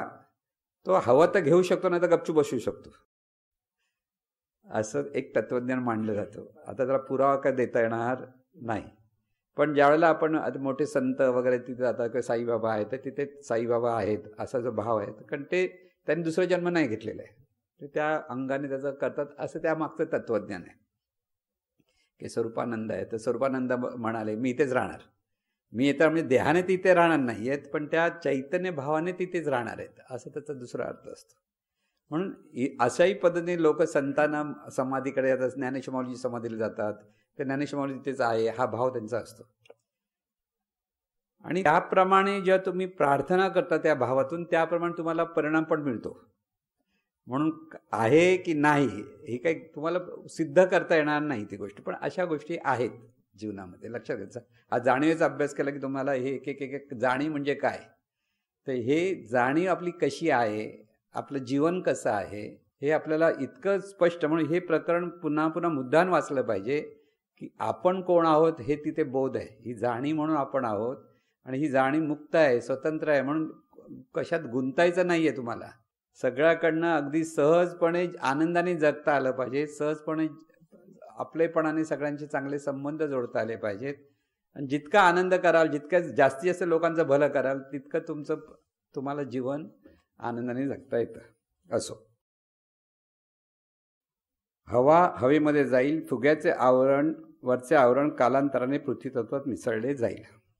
परमेश्वराचा वेध अशा चिंतनाने घेता येतो. चिंतनातून आपल्याला कळायला लागले पाहिजे की सर्वत्र चैतन्य स्वरूपाचा आहे, हा दृढभाव झाला पाहिजे. म्हणजे हे सगळं चिंतन कसं करा, मनातल्या मन. म्हणून गपचूप बसले तर विचार इकडचे तिकडे करू नका. तू जाणीव आहेस, चैतन्य स्वरूप आहेस, ही जाणीव स्वतंत्र आहे, सांगत राहा. कारण हे ज्ञान मुरईपर्यंत राहणार नाही, नाही तर परत मीपणा आला की सगळं विसरला. मीपणा हा खोड रब्बर सारखा आहे. मीपणा धरला की देवपणाला खोडून टाकतो. कळलं ना? म्हणून तो खोड रब्बर बाजूला आधी काढा, मग देवपणाचा अभ्यास करणार. तो आपण देवपणा धरतो, चैतन्य धरतो, आणि परत हा मीपणा आपल्यालाच खोडून टाकतो. कळलं ना? तर म्हणून खोड रब्बर आहे आपला, म्हणजे त्याला खोड आहे. कसली खोड? देवपणा खोडायची खोड आहे त्याला. कळलं? परमेश्वराचा वेध अशा चिंतनातून घेता येतो. चिंतनातून आपल्याला कळायला लागले पाहिजे की सर्वत्र चैतन्य स्वरूपाचा आहे, हा दृढभाव झाला पाहिजे. म्हणून ज्ञानेश्वर माऊली जे सांगतात, या उपाधी माझी गुप्त, चैतन्य असे सर्वगत ते तत्वज्ञ संत स्वीकारती. जे तत्वज्ञ संत आहे, ज्यांना हे आत्मतत्वाची जाण आहे, ते तत्वज्ञ. त्यांना हा अनुभव आहे, त्यांचा अनुभव आहे. आता हा अनुभव प्रज्ञाशक्तीला आलेला अनुभव असतो. बुद्धीच्या अधिष्ठानात तो अनुभव देता येत नाही, लक्षात घ्या. बुद्धीच्या अधिष्ठानात तसं सायन्सने आता सांगितलं की सर्वत्र एनर्जी आहे. मेटाफिजिक्स म्हणून जे म्हटलं जातं ना,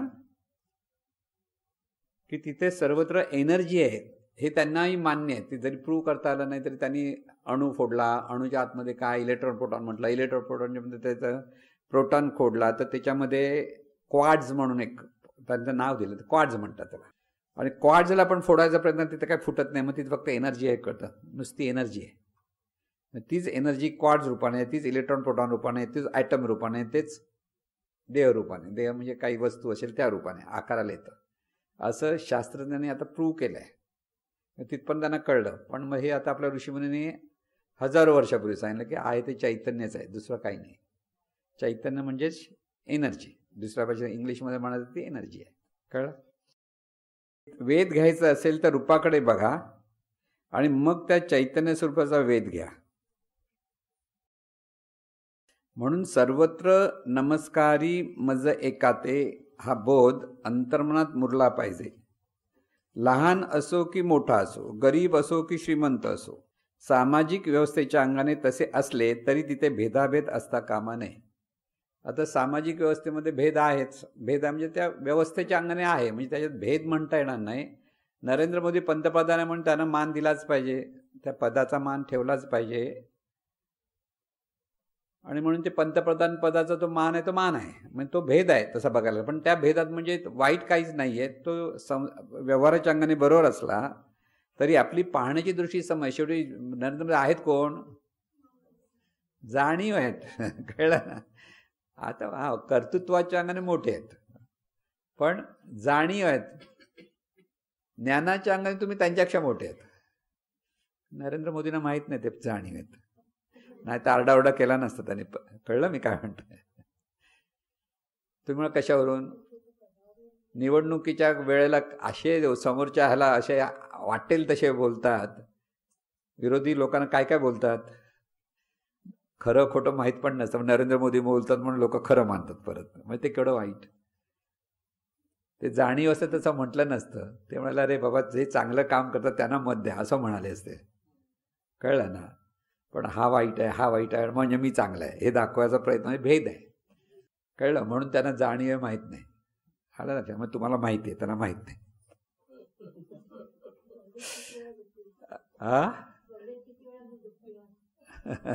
ते डुबकी मारत म्हणून डुबकी मारायला गेले ना. जाणीव कळलं तर डुबकी मारायला गेले नसते. आपले बरेच लोक जीवनदीचे पण लोक भरपूर गेले असेल डुबकी मारायला, कारण त्यांनाही कळत नाही जाणीव आहे. म्हणून हे पुस्तक त्यांनी वाचलं पाहिजे. आपण कोण आहोत हे जर कळलं असतं तर गंगेची डुबकीची आवश्यकता नाही. गंगेत डुबकी मारून जास्त तर शरीर शुद्ध म्हणजे तेवढं बरे स्वच्छ झालं एवढं म्हणतात, पण मन शुद्ध नाही होणार. तिथून डुबकी मारून परत इलेक्शनची भाषणं त्यांची ऐका, तिथे लगेच विरोधी पक्षाला हाण मारायलाच करणार. ती त्यांची स्टाईल आहे. म्हणाल ते काय एकदा म्हणाले, मी पण माणूस आहे हो, मी काय देव नाही, असं त्यांनी म्हटलेलं त्यांच्या मुलाखतीत. आणि ते तरी त्यांना कळतं मी माणूस आहे, पण माणसाने माणसासारखं वागलं पाहिजे हे नाही कळत. त्यांनी महाराजांचं तत्त्वज्ञान ऐकलं पाहिजे ना. म्हणजे हे सगळं तत्त्वज्ञान ज्यावेळेला आपण म्हणतो त्यावेळेला मुळात काय, आपण जाणीव आहोत हे कळल्यानंतर हे सगळे त्या जाणीवेच्या अंगाने कसं पाहायचं, जीवनाकडे कसं आपण वागलं पाहिजे हेही कळलं पाहिजे ना. हे कळत नाही. नुसतं जाणीव म्हटलं तर नाही, मी आत्मा आहे असं म्हणणारे भरपूर लोक आहेत. पण आत्मा म्हणजे तू कसं वागलं पाहिजे तुला कळत नसेल तर काही उपयोग नाही. तू जीवभावातून वागतो आणि म्हणतो आत्मा, असं पण होतं. असंही होता कामा. हे सगळं का सांगतो? आपल्या प्रत्येकाला इथे सावध राहायचंय म्हणून. आपणच हे करतो. आपण आता हसायला आलं नरेंद्र मोदी सांगितलं तर, अरे आपली पण तीच परिस्थिती होते. कळलं ना? विसरलात की आपण भेदभाव करतो. मग तिथे लक्षात ठेवा, इथे गंगेची डुबकी म्हणजे कुठची? या पुस्तकातली डुबकी मारा.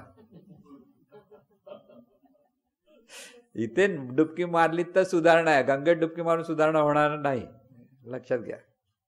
वेद घ्यायचा असेल तर स्वरूपाकडे बघ आणि मग त्या चैतन्य स्वरूपाचा वेद घे. म्हणून सर्वत्र नमस्कारी मज एकाते हा बोध अंतर्मनात मुरला पाहिजे. सर्वत्र एकाते, सर्वत्र नमस्कारी मज म्हणजे सर्वत्र चैतन्य स्वरूपाच्याच जाणीव आहेत. हा एकपणाने सर्वांना नमस्कार कर, म्हणजे सर्वांचा स्वीकार कर. स्वीकारलंच तर नमस्कार, नाही तर नाही. कळलं ना? म्हणून लहान असो, मोठा असो, गरीब असो, श्रीमंत असो, सामाजिक व्यवस्थेच्या अंगाने तसे असले तरी भेदाभेद असता कामा नये. तिथे पाहण्याची दृष्टी सम असली पाहिजे. जिथे सम असते तिथे प्रेम असतं, विषमता असते तिथे प्रेम नसतं. समत्वाने पाहिलं की समत्वाच्या भावनेतून आपल्या ठिकाणी ते प्रेम प्रगट होतं सहज. म्हणजे प्रेम म्हणजे काय? सर्व सुखी व्हावेत ही जेव्हा सतत भावना आपल्याकडे असते त्याला प्रेम म्हणतात. ज्याच्यावर प्रेम करतो तो दुःखी व्हावं असं कधी वाटतं का आपल्याला? नाही. आपली मुलांवर आपलं प्रेम आहे, ते सुखी व्हावे, त्यांचं भलं व्हावं हे प्रत्येकाला वाटतं. आई वडिलांना त्यांना काय असं वाटत नाही असं नाही, म्हणून त्याला प्रेम म्हणतात. कळलं ना? म्हणून सुखाची भावना, सर्व सुखी झाले पाहिजेत. जे बघशील ते चैतन्य स्वरूपाच्या सहज स्मरणातून बघ. आहे ते चैतन्यच आहे हे स्मरण म्हणजे ईश्वर स्मरण. आहे ते चैतन्यच आहे, ती जाणीवच आहे. ठोकत राहा स्वतःला, त्याशिवाय होणार नाही. हे इतकं सोपं नाही. पुन्हा पुन्हा सांगतोय का? परवा तुम्ही जिथे जाल तिथे खोड रब्बर लगेच खोडायला लागेल. कळलं? परत विसरून जाईल. परत आपण आपल्या नेहमीच्या स्टाईलमध्ये लगेच चाल. पुढच्या आठवड्यात किती आठवडे आले तर खोड रबर असेल तर नाही होणार. तो खोड रबर आधी बाजूला करावा लागेल. कळलं ना? त्यासाठी हे साधन आहे. असो, म्हणून भेदाभेद हे व्यवस्थेच्या रूपाने आहेत मान्य आहे. म्हणजे ऑफिसर आहे, क्लार्क आहे, पिऊन आहे, हे सगळं आहे ना.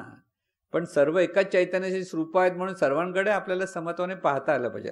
आपली दृष्टी समत्वाची असली पाहिजे, हे लक्षात ठेवा. आहे ते चैतन्यच आहे हे स्मरण म्हणजे ईश्वर स्मरण. ईश्वराला नावच नाही. बघा आता हे पहिलं लक्षात ठेवा. मग राम, विठ्ठल, कृष्ण कोणाला नाव दिली? ईश्वराला नाव नाहीये. मग तुम्हालाही नाव नाही. तुम्ही जन्माला नाव होतं, स्टॅम्प मारून आणलंय काय? हा चला हे तुझं नाव. तो पुढचा पिक्चर होता नाही पीके मध्ये छानच दाखवलं होतं त्याने. काही गोष्टी कधी कधी चांगल्या लेखक चांगलं होतं. तो एकदा तो बाहेर दुसऱ्या ग्रहावरचा माणूस होता. त्याला काय कळत नव्हतं ही माणसं अशी कशी का वागतात. मग हा हिंदू आहे, तो मुसलमान आहे म्हणून त्याने बघितलं ना सगळीकडे असं असं चाललंय. म्हणून तो एकदा लहान मुलांच्या हॉस्पिटलमध्ये गेला गपचूप बघायला. आणि जिथे मुलं जन्माला त्यांच्याकडे असं उलटं करून बघ कुठे स्टॅम्प आहे, हिंदू आहे का मुसलमान आहे, हा हिंदू आहे का मुसलमान, हा हिंदू आहे का मुसलमान. केवढा मोठा बोध दिला आहे तो कळायला. मात्र आपण विनोद म्हणून कधी बरे लोक हसले पण असतील, पण केवढा तरी मोठा बोध आहे. रे कोणच लहान मूल हिंदू पण नसतं, मुसलमान पण नसतं, ख्रिश्चन काहीच नसतं, ते माणूस आहे. आणि आपल्या भाषेत ते चैतन्य आहे. लक्षात घ्या. हे जर कळलं तर इथे आपण जो भेदभाव धरतो आहोत धर्माच्या नावाखाली, जातीच्या नावाखाली, एकमेकाचं पटत नाही त्या नावाखाली जो भेद करतो आहोत ते आपण प्रतारणा करतो परमेश्वराची. त्यामुळे इतकंच निर्मळ मन झालं पाहिजे की आपल्याला सर्वांचा स्वीकारच करता आला पाहिजे. नामाच्या आधारे त्या तत्वाचे स्मरण करण्यासाठी नाम घ्यायचे. राम म्हटले तरी चैतन्य स्वरूपात. आता तुम्ही म्हणाल तर हे का म्हणायचं? तर आपल्याकडे आहे परंपरेने रामकृष्ण हरी म्हणा, विठ्ठल विठ्ठल म्हणा. आपण म्हणतो अरे असं कसं नाही म्हणायचं, तर म्हणा, पण म्हणताना कोणाचं स्मरण करा? चैतन्याचं. हेच नाव म्हणजे बरोबर आणि हेच नाव म्हणजे चूक असं काही नाही. कोणतंही नाम घ्या चैतन्य स्वरूपच. आणि नाही नाव घेतलं तरी चैतन्य स्वरूप, म्हणजे मूळ स्वरूप आहे ते जाणीवच आहे. हे स्मरण आहे योग्य, परफेक्ट. त्याला तुम्ही नाव देता, त्याला म्हणून त्याला देवाचं नाव म्हणतात. म्हणजे तिथे दिव्य भाव धरण्यासाठी देवाचं नाव द्यायचं असं असतं.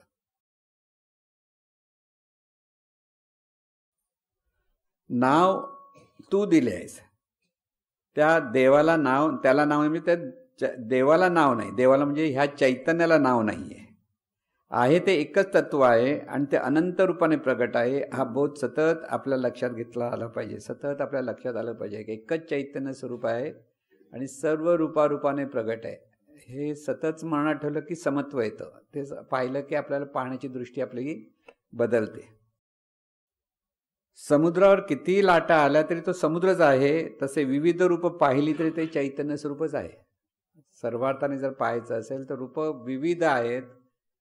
म्हणून नेहमी आपण मी काय म्हणतो, ट्रेनमधून जेव्हा गर्दी असते, खूप चेंगराचेंगरी असते आणि मग ही भांडणतंटे चालू असतात, त्यावेळेला आपण काय करायचं, डोळे बंद करायचे, धक्का कोणी मारला की चैतन्य स्वरूप आहे, चैतन्य स्वरूप आहे, हेलकावे जर समुद्रात खातोय ना तसं करत राहा, की जसा धक्क्यावर राहा चैतन्य स्वरूपाचं. चैतन्य म्हणजे मुद्दा अनुभवायचा असेल तर ट्रेनमध्ये जा, गर्दीमध्ये धक्के खा आणि मनात म्हणा चैतन्य स्वरूपाचं आहे, चैतन्य स्वरूपाचं, किती आनंद होईल. लक्षात आलं मी काय म्हणतो.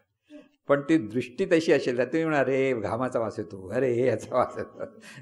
नाही तर डोळे बंद करायचे, सगळे इंद्रिय बंद करा, नाक पण बंद असते, ते असा वास येतो तसा, ह्याचे कपडे असे त्याचे कपडे तसे बघायची गरज नाही. चैतन्य स्वरूप आहे, इथे धक्के खात बसलं की आनंद. म्हणून समुद्रावर किती लाटा आल्या तरी तो समुद्रच आहे, तसे विविध रूप पाहिली तरी ते चैतन्य स्वरूपच आहे. ह्याला म्हणतात एकत्वाचं पान, समत्वाचं पान. सर्व रूपे त्याची म्हणजे परमेश्वराची आहेत. आपण परमेश्वराचे आहोत, इथे भक्ती येते. आपण चैतन्य स्वरूपाचे म्हणजेच परमेश्वराचे आहोत, म्हणजेच सद्गुरूंचे आहोत, इथे भक्ती आहे. पण तो दिसत नाही, मग त्याचे आपण कसे होणार. म्हणून आपण सद्गुरूंचे आहोत. सद्गुरू भक्ती इथे येते, कारण सद्गुरू हे सर्व ज्ञान देतात, त्यांनी ते अनुभवलेले आहे. ज्यांच्या अंतःकरणात सतत चैतन्य स्वरूपाचं अनुसंधान आहे तो संत, आणि अशा संतांची संगती धरणे म्हणजे सत्संगती.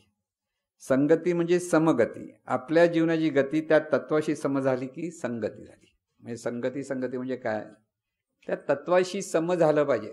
तेही चैतन्य स्वरूप आहे, आपणही चैतन्य स्वरूप आहोत. या भावात त्या तत्वाशी जेव्हा आपण एकरूप होतो, एकत्व साधतो, तेव्हा ती असते, ती भक्ती असते. आणि तीच असते संगती, समगती. म्हणजे त्या तत्वाशी समत्वाने वागायला लागलो, त्याच्याशी एकरूप झालो की ती संगती झाली. इथे परमेश्वर संगती साधायची असेल तर साधकाने कोणाची संगती धरली पाहिजे, सद्गुरूंची किंवा संतांची. सद्गुरू पै माऊली म्हणायचे, चिंतन हेच अमृत सिंचन. म्हणून चिंतन करा. सर्वत्र चैतन्य आहे, चैतन्य दिसणारे नाही, पण रूप दिसले म्हणजे तिथे चैतन्य आहे, परिणाम आहे, तिथे कारण आहे. परमेश्वराचा वेध विश्वामध्ये घेता येतो आणि आपल्या ठिकाणी घेता येतो. परमेश्वर कुठे लांब जायची गरज नाही, जिथे पाहाल तिथे हे चैतन्य स्वरूप त्या जाणीव रूपाने प्रगट आहे. हा वेद आहे, म्हणजे वेद घेता येतं. वेद आणि वेद म्हणजे त्या दिशेने तीव्रतेने पाहणं. म्हणजे धनुष्य बाणाच्या वेळेला बाण सोडताना वेध घ्यायचा असतो. असा वेध घेतला म्हणजे तो बरोबर त्या पॉईंटला जोडला की आपण हा त्याने वेध बरोबर घेतला असं म्हणतो ना शेवटचं, तसं. म्हणून परमेश्वराचा वेध विश्वामध्ये घेता येतो. सर्वत्र पाह तिथे सर्वत्र चैतन्य स्वरूपच आहे, जाणीव रूपाने प्रगट आहे. हे सतत म्हणत राहिलं की तोच परमेश्वराचं स्मरण, हाच त्याचा वेध आहे. आपल्या ठिकाणी म्हणजे तिथेही आपल्याला घेतो. आपल्या ठिकाणी शरीर सुद्धा चैतन्य स्वरूपाचं आहे, जाणीव चैतन्य स्वरूप आहे, हाही वेद आहे. सज्जनाची संगती सज्जन बनवेल, दुर्जनाची संगती दुर्जन बनवेल. जशी संगती तशी मती, जशी मती तशी गती. म्हणजे हे सगळं जीवन आपलं कसं चाललेलं आहे हे लक्षात घ्या. की ते तुम्हाला संगती कोणाची धरायची, फक्त हे ज्ञान पुन्हा पुन्हा ऐकायला हवं असेल तर आपल्या अशा ठिकाणीच आपल्याला संगती धरावी लागते. त्यामुळे इथून चला इथे तिथे जाऊया, इथे जाऊया, तिथे जाऊया, बऱ्याच लोकांना वाटतं इकडून फिरत जावं असं वाटतं सगळीकडे.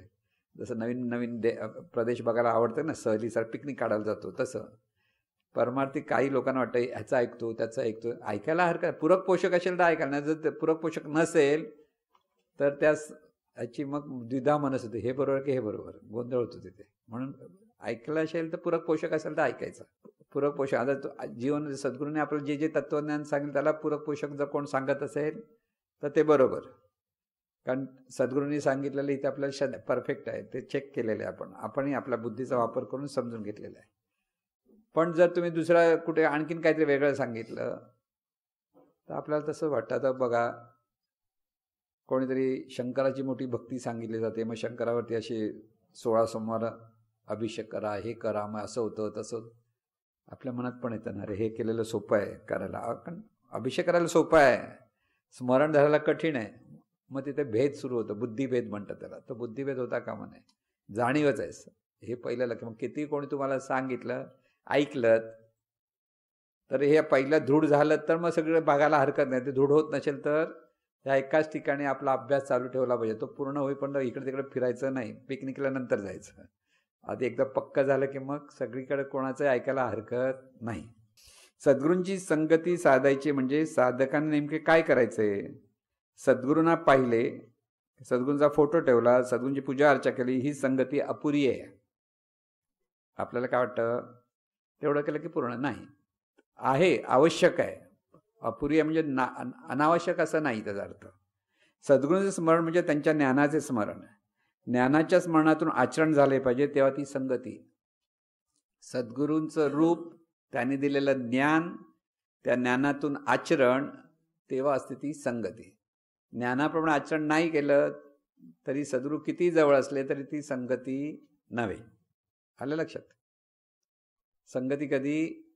सद्गुरूने सांगितलेलं ते ज्ञानाचं आचरण आपल्याकडनं तंतोतंत झालं तरच ती संगती झाली, नाही तर ती संगती होत नाही.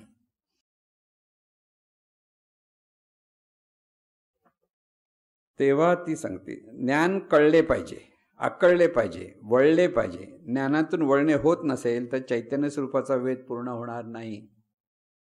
कळलं शब्दाने, आणि ते आकळणं म्हणजे अभ्यास. आकळणं म्हणजे मला हे कळलं, शब्दाचा अर्थ कळला आता. मग त्यात वळणं, वळणं म्हणजे आचरण. हे आचरणात जोपर्यंत येत नाही तोपर्यंत सद्गुरूंची संगती झाली असं म्हणता येणार नाही. लक्षात आलं? तोपर्यंत चैतन्य स्वरूपाचा वेधही घेता येणार नाही. आपली प्रत्येक कृती जर चैतन्य स्वरूपाच्या अनुसंधानात झाली तर ती खरी तपश्चर्या आहे. खरी तपश्चर्या. खरा साधक कोण? ज्याच्याकडे सतत ही जाणीव सद्गुरूची आहे, म्हणजे चैतन्य स्वरूपाची आहे, या भावात तो प्रत्येक विचार उच्चार आचारचं पहिला अधिष्ठान हे, त्याच्यातून विचार उच्चार करायला लागला तर त्याची ती तपश्चर्या झाली. 12 वर्ष बसायची गरज नाही. एका जागी बसला म्हणजे तपश्चर्या नव्हे, आचरणात बदल होणं ही तपश्चर्या.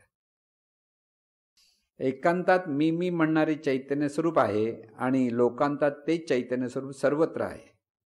चैतन्य स्वरूपाची संगती म्हणजे सद्गुरूंच्या ज्ञानाची संगती. या ज्ञानातून साधकाची दृष्टी चैतन्य स्वरूप असली पाहिजे, की या ज्ञानातून आपलं पाहणंच क्षणोक्षणी कुठेही पहा आहे ते चैतन्य स्वरूपच आहे, मनात पुन्हा पुन्हा पुन्हा पुन्हा सांगत राहायचं आहे. कारण हे वाचन एवढ्यासाठी आपण करतो आहोत की आपल्याला प्रॅक्टिकली ह्या गोष्टी जमल्या पाहिजेत. नुसतं बऱ्याच वेळा आपण प्रवचन ऐकतो, छान वाटतं, थोडंसं पकडतो, बाकीचं सोडून देतो, आणि सोयीचं पकडतो, बाकीचं सोडून देतो. आपल्या सोयीचं. सद्गुरूंनी सांगितलं मच्छी खाल्ली चालते म्हणून आपल्याला जीवन देत आलो. माहिती आहे तुम्हाला? कोकणी लोकांना तर आले नसते, कळलं? हे मासे खायला नको, सगळं नको, आपण बाजूला लावू. थोडे गेले असते की बस मासे सोडायच्या हिशोबाने. खाल्लेलं काही चाललं सांगितलं म्हणून आपण जीवनविद्या, पहिलं आपल्याला जीवनविद्या का आवडली? पहिले सगळे मासे खाणाऱ्या लोकांचं मी सांगतो. काय सांगतायत? मासे खाणे चांगलं आहे, अरे चला जाऊया. कळलं? सोयीचा अर्थ असतो आपला. आणि ते खायचं की न खायचं तुम्ही ठरवा. म्हणून म्हटलं ना, मासे खाणे चांगलं की वाईट? तुम्हाला काय वाटतं? चांगलं चांगलं, वाईट वाईट. त्या वादात पडायचं नाही. कळलं? तुमचं मनाची सुधारणा होणं हा महत्वाचा भाग आहे. परमहंस, रामकृष्ण परमहंस, परमहंस म्हणजे श्रेष्ठतम अवस्था असते, त्याला परमहंस म्हणतात. तर ते परमहंस सुद्धा मच्छी खायचे, कारण ते बंगाली होते. लहानपणी त्याला भात आणि मासे खाल्ल्याशिवाय त्यांचं जेवणच होत नव्हतं. खरी गोष्ट सांगतो, म्हणजे ते काही लपवण्यासारखं नाही, ते कधी लपवलं नाही त्यांनी. त्यांच्या पत्नीने ते बनवायचं एवढ्यासाठी ती पत्नी म्हणून त्यांची सोय होती, बाकी काय नव्हतं.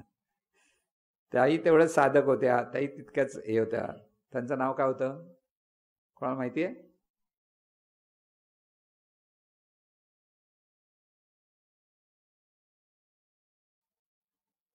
आपल्या माईंचं नाव काय? त्या शारदा देवी होत्या. लक्षात जाईल ना आता तरी. त्याही तितकंच ग्रेट होत्या, असं काही नव्हतं. त्यांनी तितकंच हे अभ्यास केला होता, कारण रामकृष्ण परमहंसाच्या बरोबर त्यांनी त्या साथ दिली आणि ते ज्ञान त्यांनी आत्मसात केलं होतं. तर त्यांनी मच्छी आणि भात खाल्ल्याशिवाय त्यांचं जेवणच होत नव्हतं. तुम्ही असं कसं आहे, असं खाण्यावर ह्याच्यावर नाही, पण लोक सांगतात ना, सात्विक खाल्लं की सात्विक विचार. हत्ती नुसता व्हेज खातो, पण पिसाळला तर सात्विक राहतो. त्याच्याजवळ जाऊन बघा जरा, जंगली हत्ती सात्विक आहे, अरे बाबा व्हेज खात, उडवून टाकेल तुम्हाला तो पटकन. कळलं ना. आम्ही एकदा तिथे जात होतो, कुठच्या तरी जंगलात गेलो होतो, कुर्ला. तर जीपमध्ये आपण जंगल जीपमध्येच जातो ना. तर मयुरीने हौस आली फोटो काढायचा. एक हत्ती नव्हती आणि तिचं मूल होतं, आणि त्याने दाखवलंय बघा, ते बघा. तिने पाय असा बाहेर काढला, ती हत्ती घुरघुर अशी अंगावर आली, तो ओरडला, रे तुमचा पाय आतमध्ये घ्या आधी.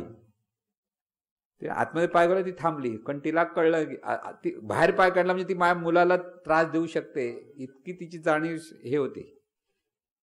पण ती सात्विक नव्हती. म्हणून सात्विक व्हेज खातो तो सात्विक असतो असं काही नाही. त्याचे विचार सात्विक असेल तर तो सात्विक असो, पण त्याच्यात वाद घालायचा नाही आपल्याला. आपण फक्त आपल्याला सुधारणा चैतन्य स्वरूपाचं आहे ह्याच्यात हे अडकायचं. ह्या ज्ञानातून साधकाची दृष्टी चैतन्य स्वरूप असली पाहिजे, आणि ते जे ज्ञानेश्वर माऊली सांगतात त्याचा तो अर्थ आहे, हे समस्तही श्री वासुदेव ऐसा प्रतिती रसाचा उतला भाव, तो भक्ता माझी राहो आणि ज्ञानिया तोची. ज्याला समस्तही सर्वत्र चैतन्य स्वरूप, वासुदेव म्हणजे काय, तर मुरली घेऊन बसलाय असं नव्हे. नाहीतर आपण फक्त कुठे दिसतं का मुरली बिरली नाही. सर्वत्र चैतन्य स्वरूप आहे, हे ज्याच्या स्मरणात अखंड असतं तोच खरा ज्ञानी आणि तोच खरा भक्त. हे कोण सांगतं? ज्ञानेश्वर माऊली सांगतात. एरा गबाळ कोण सांगत नाही. परत लक्षात आहे, जो सर्वत्र चैतन्य स्वरूपच आहे ह्या अनुभूतून जीवन जगतो तोच खरा भक्त आणि तोच खरा ज्ञानी. म्हणून खरं भक्त पण व्हायचं आहे. म्हणजे सत्साधक कोण आहे? तो खरा भक्त असतो आणि खरा ज्ञानी असतो. शैक्षणिक अवस्थेत एखादा डबल ग्रॅज्युएट असेल पण त्याला हे आत्मज्ञान नसेल तर तो अज्ञानी. आणि आपल्याला जास्त काही शिकलेलं नाही पण आपल्याला हे आत्मज्ञान आहे, तो खरा ज्ञानी. असं ज्ञानेश्वर माऊली सांगतात. चैतन्यच आहे हे ज्ञान जेव्हा प्रकट होतं तेव्हाच तुम्ही ज्ञानी. तुम्ही म्हणा मी डबल ग्रॅज्युएट आहे, ते व्यवहारातलं ज्ञान आहे. ते ह्याच्याशी काय संबंध नाही. व्यवहारापुरती उपयोग आहे, पैसा कमवण्यासाठी ते चांगलं आहे, नोकरी मिळवायला चांगलं आहे, सर्टिफिकेट असेल नोकरी मिळेल तुला तशी. पण आत्मज्ञान नसेल तर तिथे ते समाधान नाही, तिथे जो आनंद आहे तो नाही. म्हणून ग्रॅज्युएट व्हायचं की नाही, शिक्षण पण घ्यायचं आणि हेही शिक्षण घ्यायचं असं नाही घ्यायचं. ते घ्यायचं नाही, आता ती गरज नाही असं नाही. ते व्यवहारासाठी गरज आहे, ती गरज ती पण भागली पाहिजे. दोन्ही ठिकाणी आपल्याला ते ज्ञान आत्मसात झाली पाहिजे. म्हणून परत तिथे आपण प्रार्थना जी स्वरूपानंदांची आहे ती लिहिली आहे. उद्धारा जगदधारा देई सर्वा असावर. सर्वांसाठी वर मागतोय आपण, कारण ते सद्गुरूने आपल्याला शिकवलं, सर्वांसाठी मागा. स्वरूपानंदांच्या प्रार्थनेमध्ये देई मज असावर म्हटलंय. आज त्यांचंही बरोबर आहे, असं का आपण चूक आणि बरोबर नाही म्हणायचं. पण आपल्याकडे ती भावना अशी असली पाहिजे की सर्वांना हे ज्ञान प्राप्त हो. म्हणून देई सर्व असावर स्वरूपानुसंधानी चित्त रमो निरंतर. की सतत आपले चित्त स्वरूपास्मरणात स्वरूपानुसंधानात असलं पाहिजे, आणि तेच जीवनाचं आपलं सार्थक आहे. आपण जाणीवच आहोत म्हणजे झोपता उठता बसता जपलं पाहिजे. हा भाव म्हणजे जप केला पाहिजे. भाव जपत राहते आहे, ती जाणीव आहे, हिचं सगळं जीवन आहे. बाकीच्या गोष्टी व्यवहारासाठी आहेत, तो व्यवहार करायचा आहे, पण जाणीवच आहे हे विसरायचं नाही. आणि म्हणून हे सतत स्मरण सर्वांना राहावं अशी प्रार्थना सर्वांसाठी करतो. म्हणजे कोणासाठी करतो? आपल्यासाठीच करतो. कारण जेव्हा सर्व व्हावेत ह्या प्रार्थना करतो तोच विचार तुमच्या अंतर्मनात पोचतो लवकर, म्हणून ते करावा. म्हणून सद्गुरुनाथ महाराज की जय. हा सगळा परमेश्वराचा वेद म्हणजे नेमकं काय, परमेश्वर म्हणजे काय, ती मूर्ती नाही व्यक्ती असं जीवन ते सांगितलंय. आपल्याला ते लक्षात येत नाही. मूर्ती नाही म्हणजे कर्मकांडातून तुम्ही जी भक्ती करतात मूर्तीची, तसं करायची काही आवश्यकता नाही असं जीवनविद्या सांगते. मूर्तीला नमस्कार करू नका असं नाही सांगितलं, लक्षात घ्या. देवत्वाचा भाव सर्वत्र असावा. मूर्तीच्या ठिकाणी पण देवत्वाचा भाव आणि जिवंत माणसांच्या ठिकाणी सुद्धा तोच भाव असावा की चैतन्य स्वरूपाचं रूप आहे. हे परत लक्षात घ्या. म्हणून इथे परमेश्वरी शक्ती म्हणजे आपण त्या चैतन्य स्वरूपाचंच रूप आहोत. आणि हे ज्ञान जे देतात सद्गुरू, त्या सद्गुरूंच्या संगतीत आपण राहण्यासाठी भक्ती केली पाहिजे. ते तर अखंड स्मरण म्हणजे सद्गुरूंच्या रूपाचं स्मरण म्हणजे ज्ञानाचं स्मरण, ज्ञानाचं स्मरण म्हणजे आचरणाचं स्मरण. हे सिक्वेन्स आपल्याला जुळले पाहिजेत. म्हणून व्यवहार करताना दिवस रात्र आपल्याला हे स्मरण असलं पाहिजे तर ते जमणार. नाही तर बऱ्याच वेळेला ते स्मरण सुटू शकतं. म्हणून म्हटलं एकदा तिथे गेल्यानंतर किती वेळ राहतं, तर बराच वेळ राहत नाही. लगेच खोडरबर खोडून मोकळे होतो ना. नको असलेली गोष्ट आपण खोडतो. देहभावात गेलं की हे आत्मज्ञानाची काही ते आवश्यकता नाही. आमचे एक इंजिनियर होते, त्यांना महाराजांची पुस्तकं नाही दिली होती फार पूर्वी, वर्षापूर्वी. तरी माझी ती पुस्तक, अरे बाबा लांब ठेवता ना. म्हटलं काय झालं? आता ना मला त्याचा उपयोग नाही, कारण मला काय काय भानगडी करायच्या ते पुस्तक सांगणार. मी रिटायर्ड झाल्यानंतर तू दे. रिटायर्ड नंतर गेले ते पुस्तकं पण वाचले नाही. कळलं मी काय म्हणतो? म्हणजे संधी मिळाली होती ती पण आपला आत्ताची सोय होणार नाही, कारण त्यांना काय काय भानगडी करायच्या होत्या नोकरी करताना, ते त्यांना करता आलं नसतं. म्हणजे ते वाचलं तर मी करणार नाही अशी त्यांना भीती वाटली. कळलं? म्हणजे महत्त्व कोणाला द्यायचं? प्रायोरिटी. परत आलं त्यांनी प्रायोरिटी दिली, तिथून कसा पैसा कमवून तिथे दिली. या ज्ञानाला प्रायोरिटी दिली नाही, गमावलं. आता पुढचा जन्म कुठे देव जाणे असं समजलं. म्हणून आता हे त्याचं फक्त आता बोधामृत म्हणजे शेवटचे पॉईंट्स आपण आता लक्षात घेऊया. संपूर्ण विश्वाचे मूळ स्वरूप म्हणजे परमेश्वर. परमेश्वर म्हणजे काय? सर्व विश्वाचं मूळ म्हणजे चैतन्य स्वरूप. परमेश्वर निर्गुण निराकार असल्यामुळे ते तत्व पंचज्ञानेंद्रिय मन बुद्धी चित्त ह्याद्वारे आखडता येत नाही. परमेश्वर म्हणत असताना इथे चैतन्य स्वरूप हाच विचार धरा, म्हणजे ते बरोबर लक्षात येईल. आणि ते निर्गुण निराकार आहे म्हणून ते कळत नाही, पण ते रूपाच्या अपेक्षेत त्याला अनुभवता येतं. हा त्याचा दुसरा अर्थ. देवदेवतांची रूपं ही चैतन्य शक्तीच्या विशिष्ट कार्याच्या अपेक्षेत प्रतिकात्मक आहेत. म्हणजे आपण कसं वागावं हे सांगण्यासाठी ही पुराणं लिहिलेली आहेत. रूपाने कसं वागलं पाहिजे. राम जसा वागला तसं वागता आलं पाहिजे, कृष्ण जसा वागला तसं वागता आलं पाहिजे, विठ्ठल जसा वागतो तसं वागलं पाहिजे. पण आपण तसं वागत नाही. त्यांना फक्त मोठेपण देऊन बाज पूजा अर्चा हार घातला की जयंती साजरी झाली की झालं, असं जे सगळं आहे तर ते तसा तो प्रकार आहे. परमेश्वराची विश्वनिर्मिती प्रज्ञाशक्तीच्या द्वारे विशिष्ट नियमाने होत असते. म्हणजे सगळे विश्वनिर्मितीच्या मागे प्रज्ञाशक्ती ही आहे आणि त्या प्रज्ञाशक्तीच्या द्वारे कार्य होतं. प्रत्येक रूपात चैतन्य शक्तीच असते. शरीर हे चैतन्य स्वरूप आहे म्हणून मंगल आहे, पवित्र आहे. परंतु शरीराला जन्मस्थिती लय असल्यामुळे तिथे मर्यादा आहेत. शरीरासाठी मर्यादा आहेत, खूप नियम आहेत. म्हणजे इतकं आतमध्ये आपलं इतकं विविध अवस्था आहेत की त्याच्यामध्ये एक दुसरं बॅलन्स नाही झालं तरी माणूस आजारी पडला. म्हणून समजा आजारी पडतो म्हणजे काय? बॅलन्सिंग चुकलं. आता एका ठिकाणी जर विषारी वायू झाला तिकडे तर तिथलं बॅलन्सिंग चुकलं, पर्यावरण गेलं. म्हणतात ना पर्यावरण म्हणजे काय? बॅलन्सिंग. सगळं निसर्ग जी चक्र आहेत ह्या निसर्ग चक्राचं बॅलन्सिंग म्हणजे पर्यावरण. त्या बॅलन्सिंगमध्ये गोंधळ झाला की मग तिथे गडबड होते. म्हणजे आता दिल्लीमध्ये प्रदूषण आहे, मुंबईमध्ये प्रदूषण आहे, म्हणजे काय? बॅलन्सिंग चुकतं. पण परत त्या निर्मितीचं असं वैशिष्ट्य आहे, काही काळानंतर परत ते बॅलन्सिंग निर्माण होतं, आपोआप होतं. पण माणसाने तेवढं आपोआप करायला तर थोडी सोय दिली पाहिजे ना, थोडा हातभार लावला पाहिजे तर ते लवकर होईल, असं आहे त्याचा अर्थ. हो, मग दरवेळेला लॉकडाऊन झाला पाहिजे. शरीरातून जाणणारे तत्व सुद्धा चैतन्य स्वरूपच आहे. हे तत्व जाणीव म्हणजे हे तत्व म्हणजे जाणीव अनादी अंत अमर आहे. ह्या जाणीवेचा वेध जाणीवेनेच घ्यायचा आहे. आपण जाणी आहोत ही आपण जाणीवेनेच आपण जाणी आहोत त्याचा वेध घ्यायचा आहे. शरीरामुळे नेणी स्वरूप जाणीवपूर्वक जाणते, त्यामुळे ती ज्ञान ग्रहण करते आणि जाणीवेचा विकास होतो. हे शरीराचं महात्म्य आहे. शरीरामुळे हे सगळं होतंय. शरीर नसतं तर ह्या जाणीवेचा विकास होणार नाही. जिथे आहे त्या लेवलला ती राहील. परमेश्वराची भक्ती, सद्गुरू संगती, संतांची संगती त्यातून चैतन्य भावाच्या जागृतीत आहे. सद्गुरू भक्तीतून परमेश्वराला अनुभवता येतं. म्हणून अनुभव कोणाचा? परमेश्वर अनुभवाचा म्हणजे कोणाचा अनुभव आला पाहिजे?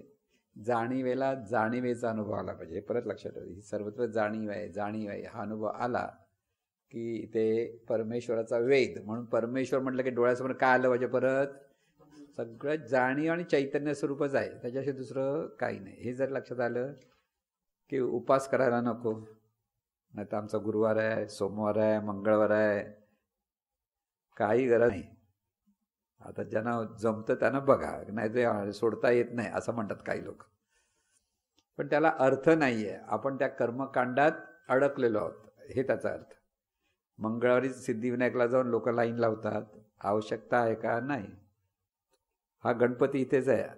तुकाराम महाराजांना आधी मन गे याती तोची गणराया गणपती किती वर्षापूर्वी सांगितलं आहे. पण लोक सिद्धिविनायकाला जाऊन तिथे लाईन लावतील, दिवस सकाळी सकाळी उठून चालत चालत जातील, सगळं काय करतात. जिथे आहे तिथून नमस्कार कर सिद्धिविनायकला, म्हणजे त्या चैतन्य स्वरूपाला, बा झाला. कळलं? आणि खरंच गणपती कुठे आहे परत? हा जाणीवेला जर जाणीवेचं ज्ञान झालं की तो गणपती, नाहीतर गोणपती. महाराजांनी सांगितलं जाणीवेला जाणीव कळत नाही म्हणून तो गोणपती आहे, म्हणजे आपण सगळे गोणपती आहोत. कळत नाही तर, कळलं तर गणपती. कळलं? मग गणपती व्हायचं की गोणपती व्हायचं? गोण म्हणजे शरीराची गोण, हो त्यात भरलाय. कळलं? गोणीमध्ये भरतो की नाही आपण? गोणपती म्हणजे काय? गोणीमध्ये धान्य भरतो ना, तसं या गोणीमध्ये, शरीराच्या गोणीमध्ये भरलेला आहे, पण काय कळत नाही त्याला, तो गोणपती. असो, परमेश्वराचा वेद मला वाटतं तुम्हाला सगळ्यांना व्यवस्थित समजलेला असेल. हे प्रकरण पुन्हा पुन्हा वाचा, म्हणून म्हटलं वाचायचं कसं, त्याचा अर्थ कसा समजून घ्यायचा. नुसतं कादंबरीसारखं वाचून त्याचा उपयोग होणार नाही, तरी पण वेगाने वाचलं का, नाही तर पुढे ते जायला पाहिजे. 2च दिवस येतो, 2 दिवसात आधी वेद तर समजू दे, नंतर पुढच्या गोष्टी आहेत. पण त्या तुम्ही पण हळूहळू वाचा. म्हणजे आता वाचलं ना म्हणजे सोडायचं नाही आहे.